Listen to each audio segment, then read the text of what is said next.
Bonjour à tous, j'espère que vous allez bien. Je m'appelle Benjamin, je suis kinésithérapeute et ostéopathe et aujourd'hui on va parler de l'épicondylite que l'on appelle également tendinite latérale du coude et on va voir ensemble quels sont les exercices qu'on peut mettre en place à la maison pour soulager les douleurs liées à cette tendinopathie. Alors bien entendu, tout ce qu'on va voir ensemble ne se substitue pas à une consultation médicale ou à une séance de rééducation personnalisée. Avant de commencer, je vous invite à vous abonner à ma chaîne et à également appuyer sur la petite cloche de notification qui vous permettra tout simplement d'avoir mes prochaines suggestions vidéo. Alors tout d'abord, qu'est-ce que c'est que cette épicondylite? L'épicondylite, c'est une inflammation du tendon latéral du coude. Ce tendon, c'est un tendon commun à plusieurs muscles que l'on appelle les épicondyliens. Et ce tendon, il va s'insérer sur l'épicondyle latéral, qui est la saillie osseuse que l'on retrouve sur la partie latérale du coude. Cette inflammation va entraîner des douleurs locales au niveau du coude qui peuvent irradier au niveau de l'avant-bras ou encore au niveau de l'épaule. Pour traiter cette épicondylite, on va agir aujourd'hui sur la douleur et également sur la raideur musculaire. Je vais vous proposer donc plusieurs exercices qui vont vous permettre de vous soulager et également de redonner de la mobilité au niveau de vos muscles. On passe donc tout de suite au traitement.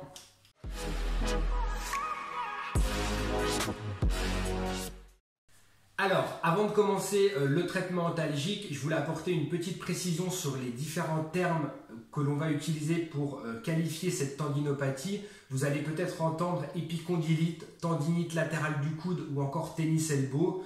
Globalement, les termes dépendent un petit peu du mode de survenue de la tendinopathie. On utilisera plutôt le terme de tennis elbow dans le cadre du tennis, puisque cette tendinopathie va apparaître sur un mouvement particulier de revers, où on a une extension des doigts, du poignet et également du coude, ce qui va à répétition potentiellement entraîner une inflammation du tendon des épicondyliens. Et dans ce cas-là, on utilisera plutôt le terme de tennis elbow.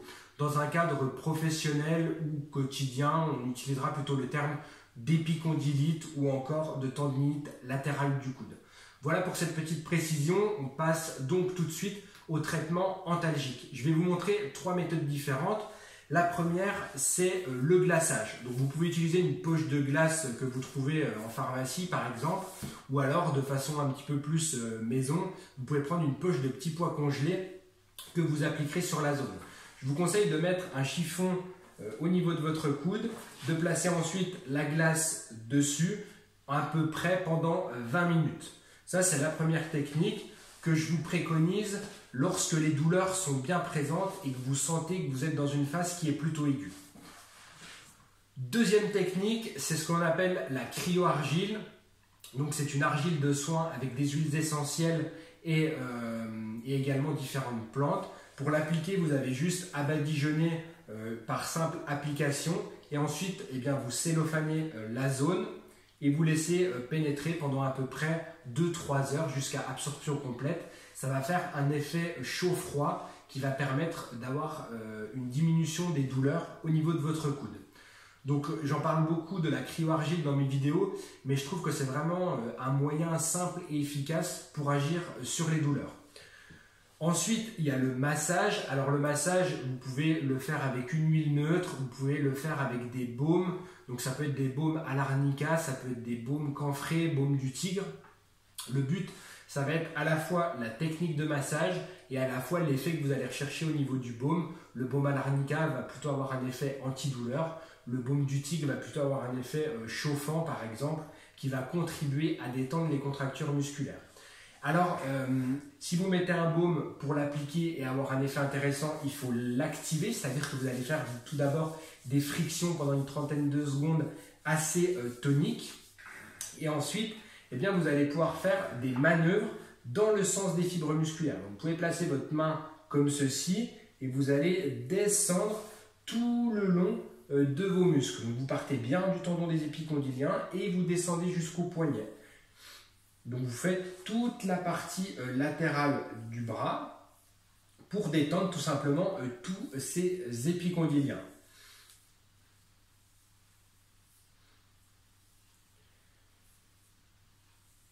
Une fois que vous avez fait ces manœuvres, vous pouvez venir faire des manœuvres plus profondes, c'est-à-dire que vous allez venir faire des manœuvres de pétrissage. Et là, pareil, vous partez vraiment de la région de l'avant-bras poignet et vous remontez jusqu'au niveau du coude et donc du tendon des épicondyliens. Donc là, il faut être suffisamment ferme dans vos appuis, mais pas non plus déclencher des douleurs qui sont insupportables pour vous.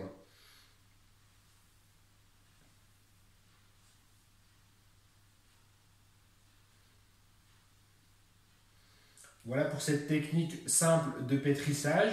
Ensuite, vous pouvez venir comme si vous vouliez un petit peu passer avec vos doigts sous le muscle et vous pouvez faire des manœuvres dont l'intention va être comme si vous vouliez décoller un petit peu le muscle et l'amener en avant de votre avant-bras pour décoller d'éventuelles adhérences.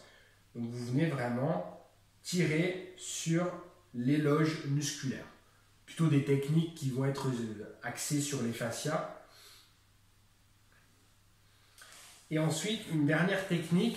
Donc là, ça consiste à venir un petit peu chercher dans une position où votre bras est détendu. Vous allez venir chercher des petits points qui pourraient être douloureux au niveau musculaire dans l'avant-bras. Donc ça peut être près de votre tendinite et ça peut être un petit peu plus éloigné. C'est ce qu'on appelle des trigger points. Donc c'est des points sur lesquels quand vous allez appuyer, vous allez avoir une douleur locale et une irradiation dans une zone où vous avez habituellement mal.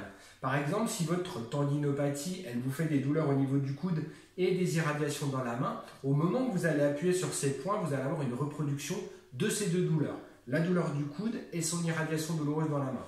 Si vous avez ce genre de douleur, c'est à l'appui, c'est que vous êtes vraiment sur ce qu'on appelle le trigger point et vous allez maintenir un appui, donc ça peut provoquer une petite douleur qui ne doit pas être trop importante et vous maintenez cet appui en statique pendant à peu près 20 à 30 secondes.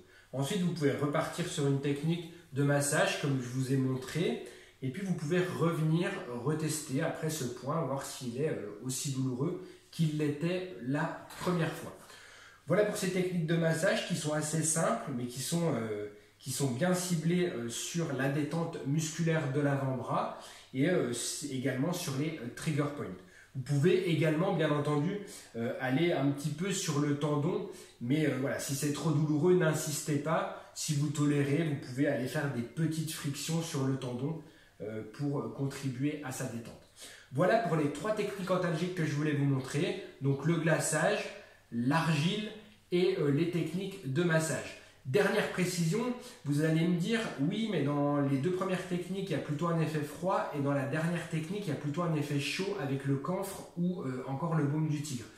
Oui, c'est le cas, mais en fait, ces techniques vont être utilisées à différents moments. On ne va pas enchaîner les 3 techniques l'une derrière l'autre, on va plutôt utiliser la glace et l'argile de soin à des moments où l'inflammation est importante et aiguë. Par exemple, à la fin d'une journée de travail, après la pratique d'activités physiques telles que le tennis, eh bien, quand vous sentez que ça chauffe, que c'est en train de s'inflammer et que les douleurs sont en train d'être de plus en plus importantes, là, vous pouvez glacer ou mettre de l'argile. Par contre, si vous êtes dans une phase où les douleurs sont tolérables, il n'y a pas plus d'inflammation que ça, là, vous pouvez faire des techniques de massage. Ça sera beaucoup plus approprié. Voilà pour le traitement antalgique.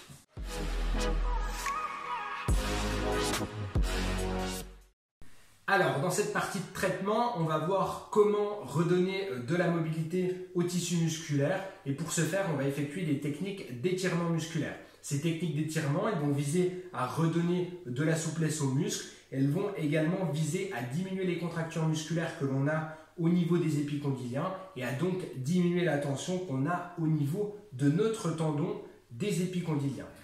Alors, ça s'inscrit bien entendu dans la continuité du massage qu'on a vu dans la première partie du traitement où on a déjà agi sur un gain de mobilité musculaire en détendant le muscle et en agissant sur des points particuliers que l'on appelle les trigger points.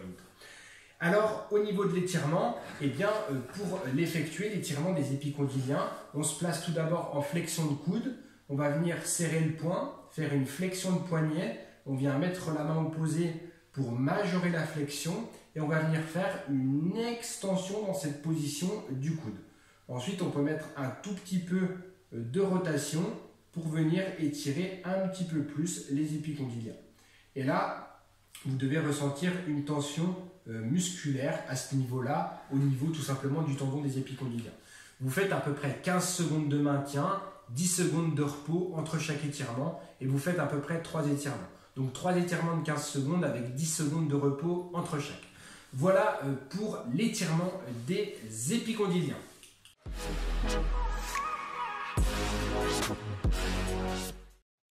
Alors, la troisième partie du traitement concerne l'ergonomie, c'est-à-dire qu'il va falloir repérer les mouvements qui génèrent votre épicondylite et il va falloir les corriger. Donc ça peut être des mouvements de votre quotidien, ça peut être des mouvements sportifs ou encore des mouvements professionnels.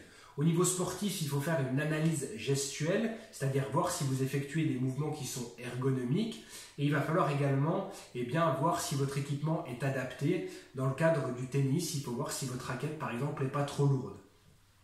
Au niveau de votre quotidien, c'est pareil, il y a plein de mouvements différents. Il faut voir si vous les réalisez bien et il faut voir si vous pouvez avoir une adaptation au niveau de votre quotidien. Au niveau professionnel, c'est pareil, une bonne analyse de votre gestuelle et voir si votre poste est bien aménagé pour vous. Ça peut être des réglages de hauteur, ça peut être des réglages également au niveau du poids des charges, etc. Sachant qu'en petit conseil, le port de charge s'effectuera plutôt en pronation, c'est-à-dire la paume de main vers le haut, ce qui permettra plutôt de faire travailler les fléchisseurs de l'avant-bras plutôt que de porter en extension, ce qui ferait travailler vos épicondyliens et ce qui aggraverait finalement votre tendinopathie. Voilà, on a vu qu'il y avait une adaptation et une modification, correction sur les mouvements, mais également sur les postures. Il y a des gens qui travaillent face à un ordinateur qui ont des épicondylites parce qu'ils ont une mauvaise ergonomie avec la souris, ils ont une mauvaise ergonomie de placement d'eux-mêmes et il faut passer par une correction ergonomique pour tout simplement avoir une détente musculaire et pas une tension permanente au niveau des épicondyliens. Donc l'ergonomie est vraiment très importante pour permettre à cette tendinopathie de guérir.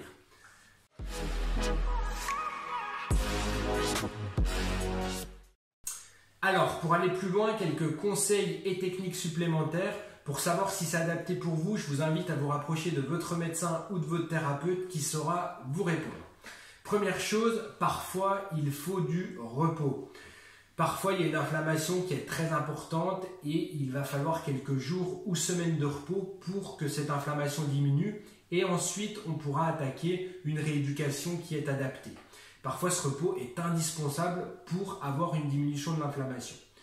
Deuxième chose, il existe des bracelets compressifs spécifiques que l'on met au niveau du coude en regard du tendon des épicondyliens et ce bracelet va permettre de décharger les tensions au niveau du tendon des épicondyliens et va permettre d'avoir un effet antalgique.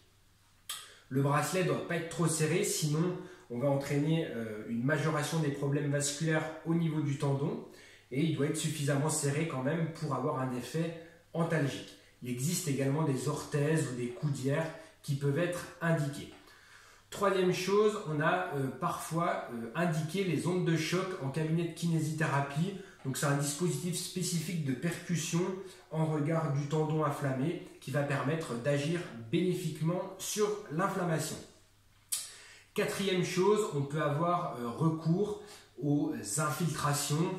Donc là, on vous dirige vers votre médecin ou votre rhumatologue qui va infiltrer la zone inflammée pour tout simplement casser le cercle vicieux de l'inflammation au niveau de votre coude. Et en dernier recours, quand vraiment c'est très aigu, très invalidant pour les patients, il y a bien entendu les actes chirurgicaux qui peuvent être indiqués, mais ils restent très rares. Voilà donc pour les différents traitements que je voulais vous présenter au sein de cette vidéo. J'espère que ça vous a plu. Si c'est le cas, je vous invite à mettre un énorme pouce et je vous invite également à vous abonner à ma chaîne si ce n'est pas encore fait. Je vous souhaite à tous et à toutes une excellente santé et je vous retrouve bientôt dans une prochaine vidéo. Ciao, ciao!